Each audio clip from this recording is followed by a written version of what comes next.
টাঙ্গাইলের ঘাটাইল উপজেলা ধলাপাড়া ইউনিয়নের অবস্থিত ডক্টর শওকত আলী ভূঁইয়া উচ্চ বিদ্যালয়ে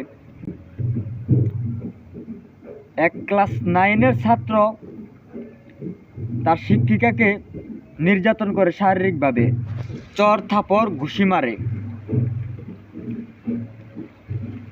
তো একজন ছাত্র হয়ে তার ম্যাডামের গায়ে এইভাবে সে হাত তুলছে, সে কতটা বেপরোয়া ছেলে, সে কতটা বেয়াদব।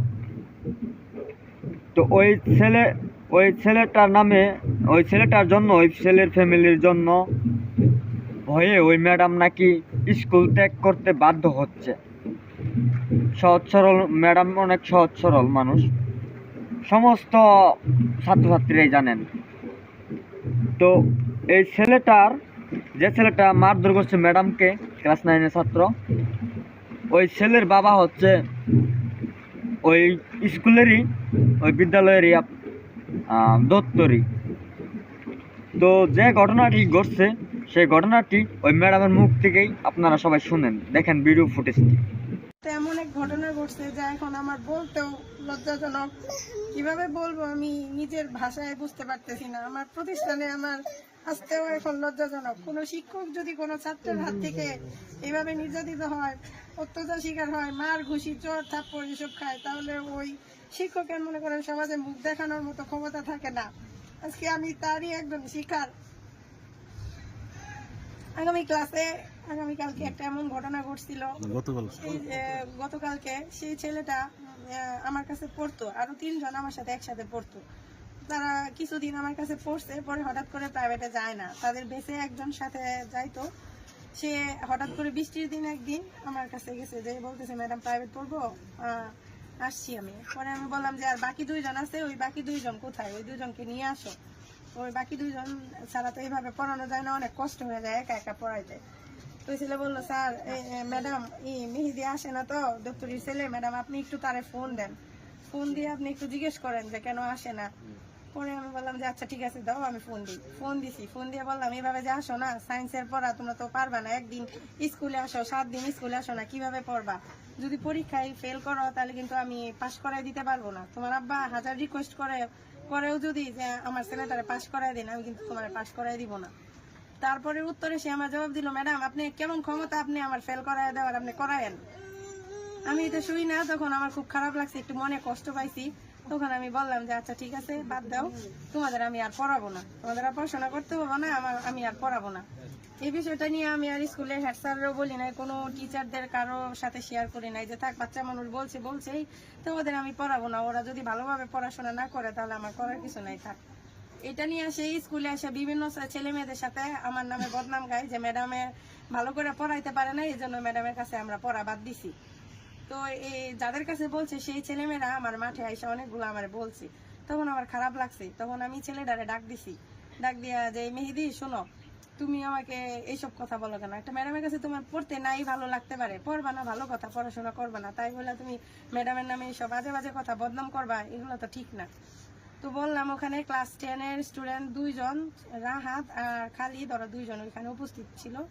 তারা তার কথাটা শুই না, মানে রাহাত আর খালিদ তার চাচাতো ভাই, বাস স্ট্যান্ডের, আমি চিনিও না তাদের কাছে শেয়ার করছে যে আমাদের ক্লাসের ছোট ভাইরা যদি এরকম করে তাহলে কেমনে, আমাদের কথাও তো শুনে না, স্কুলের স্যার ম্যাডামদের সাথেও বেয়াদবি করে। তারপর জুবাইর নাকি জানি নাম, ওই ছেলেটা আইসা স্কুলে ওই মেহেদিকে ডাইকা নেয়, ক্লাস থেকে ডাইকা নিয়ে তাকে অনেক কিছু নাকি বলে, যে আমরা জীবনেও স্যারদের সাথে এভাবে করি না, বিগত কত বছর হয়েছে আমরা রাস্তা দিয়ে সাইকেল চালায়, যখন আমরা স্কুলে যখন গেছি স্যারদের সামনে পাইছি, আমরা সাইকেল থেকে নাইমা সালাম দিয়ে হাইটে আমরা গেছি, এতটুকু সম্মান করছি, আর তোমরা স্যার ম্যাডামদের সম্মান করো না, বড় ক্লাসে সিনিয়রদের ছেলেদের মানো না, এগুলো বললে অনেক কিছু বলছে। তখন হঠাৎ আমি বারান্দায় আসছিলাম দাঁড়ায়া, তখন বাংলা ম্যাডাম আর রোকেয়া ম্যাডাম, সমাজ ম্যাডাম, আমাদের 2টা ম্যাডাম আছে, উনি আমাকে বলতেছে হঠাৎ যায় যে ম্যাডাম বাস স্ট্যান্ডের ছেলে মেয়েদের সাথে বিচার দেওয়া এটা তো ঠিক হয় না, এটা আপনার কাজটা, আর আপনি নাকি সব স্কুলের স্টুডেন্টদের বলছেন যে আমার কাছে প্রাইভেট পড়লে তোদের আমি নাম্বার দিব, আমার কাছে প্রাইভেট না পড়লে আমি তোমার নাম্বার দিব না। তখন আমি ম্যাডামদের বললাম, ম্যাডাম শুনেন, স্কুলের বিষয় এগুলো, আমি যদি কোনো অন্যায় প্রতিবাদ হয়, কোনো একটা সমস্যা হয়, আমি হেড স্যাররে বলবো আগে, আমি অ্যাসিস্ট্যান্ট স্যারকে হেড স্যারকে বলবো, আমি প্রধান শিক্ষক আছে তাকে বলবো, আমি জানাবো। আমি কেন বাস স্ট্যান্ডের ছেলে মেয়েদের আমি বলতে যাব? আর আপনার কি মনে হয় একটা টিচার কোনোদিন শিক্ষক স্টুডেন্টদের বলবে যে আমি করব না, আমি তোরা যদি আমার কাছে প্রাইভেট পড়োস তাহলে আমি তোদের প্রাইভেট পড়াবো আর পাস করাবো পরীক্ষায়, আর প্রাইভেট না পড়লে আমি ফেল করবো? আপনাদের কি মনে হয় এরকম? কয় আপনার বিরুদ্ধে সবাই বলতেছে, ওই এক ম্যাডামে বললো, বাংলা ম্যাডামে বললো যে আপনার বিরুদ্ধে সবাই বলতেছে ক্লাসের। আমি বলছি কোন ছেলে মেয়েরা বলে, যান আমি যাই, সবার সাথেই আমি কথা বলি, আপনাদের আমি দেখাই, জিজ্ঞেস করি সবার সামনে। তো এখানে আমাদের এই ক্লাসে নবম শ্রেণীতে আমাদের সিনিয়র শিক্ষক আনিস স্যার ধর্ম ক্লাস নিচ্ছিল তখন। তো আমার সাথে রোকেয়া ম্যাডাম আর পারভিন ম্যাডাম আসছিল। আসার পরে তো ক্লাসে আসার পরে আমি নবম শ্রেণীর সব শিক্ষার্থীদের ওই ম্যাডামদের স্যারদের সামনে জিজ্ঞেস করছি যে তোমাদের কি আমি কখনো বলছি যে আমার কাছে প্রাইভেট পড়লে তোমাদের আমি পাশ করাবো পরীক্ষায়, প্রাইভেট না পড়লে পাশ করাবো না? নবম শ্রেণীর ছাত্রছাত্রীরা বলে না ম্যাডাম, কেউ একটা ছেলে মেয়েও বলতে পারে না যে না ম্যাডাম আপনি তো আমাদের সাথে এরকম ভাবে কোনোদিন কথা বলেন, এগুলো বলেনি নাই। তখন ওই দপ্তরির ছেলে মেহেদি হাত তুলে দাঁড়াইছে। আমি বলছি হাত তুলে দাঁড়াইছে তুমি কি বলবা? আমি কি বলছি তোমাকে? কই ম্যাডাম আপনি আমাকে পড়াবেন না, না করছেন, আপনি আমাকে পরীক্ষায় ফেল করাবেন বলছেন, আমাকে ফেল করায় দিবেন না, করবেন। পরে আমি বলছি যে ফেল করায় দিব, আমি তোমাকে এটা কখন বললাম যে ফেল করায় দিব? কোনো একটা শিক্ষক কি স্টুডেন্টে চাই যে ফেল করাইতে? আমি তোমাকে এইভাবে বলছি যে পরীক্ষায় যদি ফেল করো, ক্লাসে আসো না, স্কুলে আসো না, ভালো করে পড়াশোনা করো না, যদি ফেল করো তোমার আব্বা হাজার রিকোয়েস্ট করলেও আমি তোমাকে পাস করাবো না। উত্তরে তুমি আমার কি কথাটা বলছিলা যে ম্যাডাম আপনি কেমন ক্ষমতা, আপনি আমারে ফেল করাইলে করায়েন? তাহলে এইসব কথা বলো। আমার সে চোখ রাগায় ধরে, মানে এমন ভাবে অবস্থা, তুই এর মতো উচ্চারণ করে আমার সাথে চোখ রাগান্বিত করে আমার এমন একটা বাজে গালি দেওয়া শুরু করছে। তখন এটা দেখা আমি মনে করেন কাছে যাই, আমিও তার গালে একটা চর দিছি। চর দেওয়ার পরেই সে কি করলো, উল্টা আমার গায়ে চর, আর স্যারদের সামনে এতগুলো স্টুডেন্টদের সামনে মনে করেন আমার হাতে 4-5টা ঘুষি। আমার হাতে এখনো দেখেন এইভাবে ফুইলা আছে, হাত নিয়ে আমি বোঝা হইতে পারতেছি না। এই মনে করেন আমি আজকে এই ঘটনাটা যদি আজকে অন্য একটা টিচারের কাছে ঘটতো, টিচারের সাথে এই এলাকার অন্য একটা ম্যাডামের সাথে ঘটতো, তাহলে কি অবস্থাটা হইতো? এই দপ্তরের কি বাড়িঘর আজকে ঠিক থাকতো? কেউ এভাবে ঠিক থাকতে বসে থাকতে পারতেন না। আর আমি এক অন্য দেশ থেকে আসছি দেখে আমার কাছে কেউ নাই একটা পাশে দাঁড়ানোর মতো। খুবই লজ্জাজনক এই বিষয়টা, আমি বলার মতো আমার ভাষা নাই। তো আপনারা দেখলেন এই ভিডিও ফুটেজটি। তো আপনারাই বলেন এই ছাত্র কি করা উচিত? এই ছাত্রকে আইনের আওতায় আনা হোক, এবং কি অনেক হ্যাটামওয়ালা কথা বলছেন তারা, যে তাদের নাকি কিছুই করতে পারবে না এই ম্যাডাম, এই সেই, মানে তাদের নাকি অনেক পাওয়ার আছে, নানান কথাবার্তা। তারপরে অতঃপর আপনার সকালবেলায় নাকি আরও 2টা ম্যাডাম ওই নির্যাতিত ম্যাডামের বাসায় পাঠানো হয়েছে। তো সেখানে বলা হয়েছে নির্যাতিত ম্যাডামের বাসায় আজকে সকালে অত্র প্রতিষ্ঠানের আরও 2জন ম্যাডাম গিয়ে ওনাকে থ্রেট করে আসছে।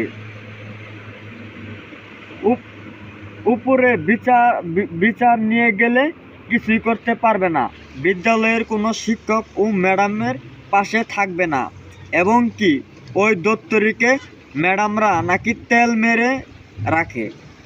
যিনি নির্যাতিত হয়েছেন ওনাকেও এইভাবে বলেছেন, আপনি এখানে চাকরি করলে আপনাকেও তেল মেরে এখানে চাকরি করতে হবে। ওই ছাত্রর বাবা হচ্ছে ওই স্কুলের দপ্তরি। তো এখানে বলা হয়েছে ওই দপ্তরির হাতে পায়ে ধরে অনেক স্যালুট সম্মান করে ওইখানে নাকি চাকরি করতে হবে।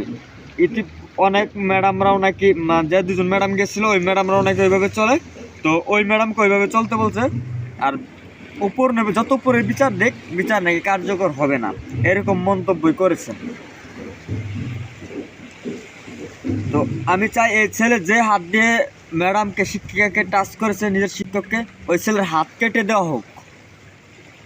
ওই ছেলের হাত কেটে দেওয়া হোক, যাতে বাংলাদেশের কোনো ছাত্রদানের কোনো শিক্ষকের উপর যেন হাত না তুলতে পারে। যে হাত দিয়ে মারধর করছে ম্যাডামকে, ওই হাতটা কেটে দেওয়া হোক। তো এর খুব কঠিন শাস্তি দাবি করছি, কামনা করছি আমি। এই ছেলেটার চরম নেবলের বেদব, এটা সবাই জানেন। এই দপ্তরের ছেলেটা চরম নেবলের বেদব। এই ছেলেটার নাম হচ্ছে মেহেদি হাসান।